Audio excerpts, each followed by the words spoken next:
Happy Saturday, bourbon friends. On today's Bourbon Talk, we're talking about the difference between distilling bourbon and sourcing bourbon.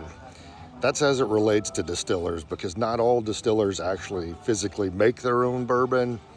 There are some very well-established ones that do not, and there are some very well-established distilleries that make brands that other people bottle and label. Distillers that source their bourbon actually buy bourbon that's already been blended and barreled, and then the sourcing distillery bottles it in their bottles with their labels and sells it as their own brand.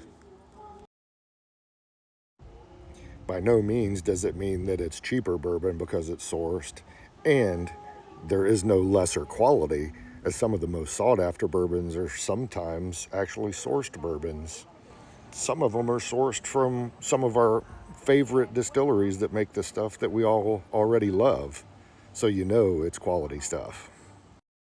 Some sourcing distilleries only source some of their bourbon, some source all of it. So you imagine, as a new distillery, bourbon has to age at least 4 years, 4 to 8, 10, 12 for the really good stuff.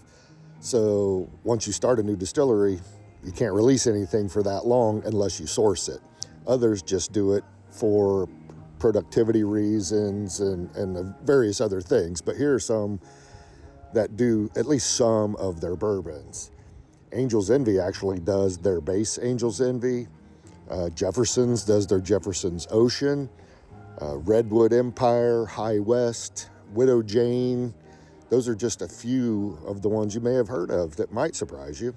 And they are definitely quality bourbons. So, sourced or distilled, you may not have even known the difference. And in reality, it doesn't make a difference. But just in case you wanted a little more bourbon knowledge, now you know. And again, there's quality both ways, so it doesn't matter. Just remember, whether you're drinking sourced or distilled, always use 2 fingers, friends. Cheers.